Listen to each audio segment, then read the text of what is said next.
어서 오십시오. 예, 어서 오십시오. 자료가, 예. 너가 그러다가 거기는 못 가고, 뭐죠? 뱁새가 황새 쫓아가다 가랭이 찢어진다. 찢어진 놈이 누구냐? 그리스다. 봤지? 스페인 봤지? 그 얘기를 하면서 왜 주택에 대해서는 말을 안 하느냐 하는 게 오늘의 주제입니다.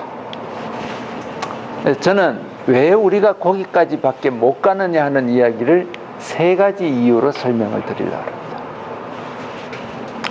첫째는 현재 우리나라 도시화율이 90%예요. 90%. 이것도 역시 국제 기준하고 조금 달라서 국제 기준을 맞추면 80%라는 해석이 가능해요. UN 기준으로 우리가 한 80%입니다. 그런데 선진국들이 공공임대주택을 늘렸던 때가 언제냐 하면요. 아까 제가 1950년에서 1960년 기간대라고 했잖아요. 그때가 도시화율이 60~70%예요. 무슨 얘기냐? 빈 땅이 좀 있을 때예요. 우린 땅이 없어요. 이미 도시화가 너무 많이 진전이 됐어요. 그래서 땅이 부족하다. 그보다 더 중요한 것은 두 번째예요. 이것이 핵심입니다. 이게 핵심. 선진국에서 공공임대가 늘어났을 때는 자가 소유율이요 50~60도 아니고 40~50%대예요. 자, 그때는 공공임대도 적었고 자가 소유율도 40~50%면 그럼 도대체 선진국의 그 시대에는 다 어디 살았냐? 민간임대만 살았어요. 그런데 점진적으로 민간임대가 사라지면서 공공임대와 자가 소유로 늘어났던 겁니다. 근데 우리는 무슨 말씀을 드리려고 하냐면 자가 소유율이 61%에 와 있어요. 무슨 얘기냐면 이미 주택시장이 완숙기에 들어갔다는 겁니다. 그래서 자가 공공임대, 민간임대가 벌써 균형을 찾아가고 있어요. 그래서 이걸 선진국들이 1950년대, 60년대만 해도 주택도 모자랐고요. 도시화도 아직 덜 진행된 상태였기 때문에 비교적 공공임대주택을 짓기가 쉬웠지만 우리는 만약 지금 공공임대주택을 20%를 진짜로 지어버리면 어떤 일이 벌어지느냐 하면 민간주택들이 빈집이 속출하게 됩니다. 여기서 제 책에도 있습니다만은 작년도 인구주택 총조사 결과를 발표했어요. 발표했는데 전국 주택보급률이 101%를 넘었어요. 그런데요, 서울시가 97%가 나왔는데 서울시가 그 직전에 주택종합계획 2020년 주택종합계획을 발표를 했어요. 발표하면서 서울시가 고심을 했을 거 아니에요. 아직 이게 결과 발표 인구주택 총조사 나오기 전에 서울시가 했는데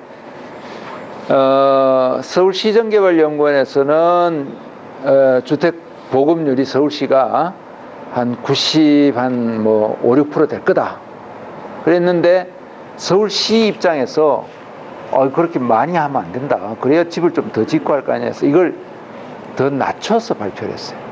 근데 불과 한 달 있다 딱 정부가 발표했는데 97%. 여기에 오피스텔 거주를 합하면 서울시도 102%까지 올라갑니다. 그러니까 서울시에 어디 지하방 이런 데는 빈대들이 이제 막 나오기 시작했어요. 이미 주택 재고도 일정 수준 이상 가버렸어요. 여러분, 우리 주택 부족 국가 아니에요. 좋은 질의 주택이 여전히 부족한 건 사실인데 인구 1000명당 주택수가요 지금 요번에 발표된 게 많이 올랐어요. 전에 뭐 270호 이렇게 여러분 들으셨죠? 아니에요. 360호로 올라갔어요. 인구 1000명당. 굉장히 많이 올라갔습니다. 선진국이 몇 호냐? 410호 정도입니다. 지금 한 50호 정도 차이밖에 안 납니다.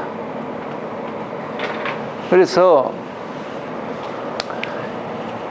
선진국들이 공공주택을 많이 공급했을 때는 주택 부족 상황이었고요. 우리가 이미 시장 완숙기다 하는 게 굉장히 중요한 변수입니다. 그 다음 세 번째는 선진국이 1950년대, 60년대 경제가 무지 좋았어요. 원래 복지는 경제 좋을 때 늘리는 겁니다.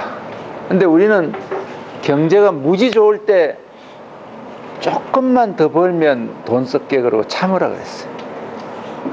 근데 실컷 참았더니 제기랄 돈이 안 벌리기 시작했어요. 그게 지금 우리의 현실입니다. 그래서 우리는 이미, 저는 이 세 가지 점 때문에 우리가 선진국하고 다른 조건이다. 조금 정신 차리자. 그럼 뭐라고 얘기를 하느냐 하면, 저는 공공이 직접 소유하는 주택은 10%를 맥시멈으로 잡아라. 더 이상 하지 마라. 더 이상 하지 마라. 이 10% 중에서도 지금 6.3%라고 아까 말씀드렸잖아요. 짓고 있는 것까지 포함하면 한 2% 정도는 매입해라. 8%만 신축 방식으로 가져라. 즉 새로 짓는 거는 8%면 된다. 어쨌든 공공이 직접 소유하는 건 10%로 가자. 더 이상 가는 것은, 이게 촬영이 되고 있어서 좀 그렇네. 예, 바보짓이다. 뭐 돌았다. 더 이상 가는 것은. 더 이상 갈 수도 없다. 저는 그렇게 봅니다. 그러니까 여러분, 아까 10% 얘기가 최하였잖아요. 그 다음에 15%, 지금 민주당 안이 15%예요. 진보신당 뭐 이런 데가 20%예요. 그러니까 제 입으로 10% 그러면, 야, 이거 완전 배신 때리는 거죠. 저는 직관적입니다. 아직은. 제가 이게 맞는지 틀린지 모르겠어요. 근데 전체 가구의 10% 분량만큼 공공이 소유하고 있습니다. 만약 그 뒤에도 더 필요하다면 그때는 민간주택의 소유권을 옮겨오지는 말고 계약을 맺으라. 계약을. 예를 들면 이런 방법이 있어요. 요즘 정부가 이런 걸 해요. 나 되게 어렵다. 과천시가 그래요. 과천시는 임대주택이 없어요. 공공임대주택이. 그럼 어떻게 하느냐면 아파트를 통째로 전세를 얻어줘. 전세 얻어줘요. 1억. 과천 돈이 많으니까. 제가 어제 얘기를 들으니까 의정부도 그렇게 한대요. 전세 임대주택을 해서 통째로 6천만 원 전세를 얻어줬거든요. 뭐 어떤 데는 10%만 네가 부담해라, 20%만 부담해라. 자, 이 경우는 어떻게 합니까? 민간의 주택 재고를 그대로 활용하는 거예요. 그죠? 정부는 여차하면 이 돈을 뺄 수도 있어요. 저는 이제 10%까지만 직접 소유를 하고 나머지는 민간 주택 재고를 이용하는 쪽으로 가야 된다. 그것이 우리의 시장 상황에는 맞다. 이러면 어떤 일이 벌어지느냐 하면, 저는 우리나라 자가 소유율이 때려 죽여도 65% 이상은 못 올라간다고 봅니다. 지금 61%거든요. 그럼 얼마 남아요? 35%.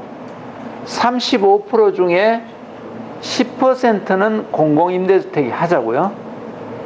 그죠? 그럼 얼마 남아요? 국민의 4분의 1은 민간 임대주택에 살게 되겠죠. 이걸 합하면 지금 35지 않습니까?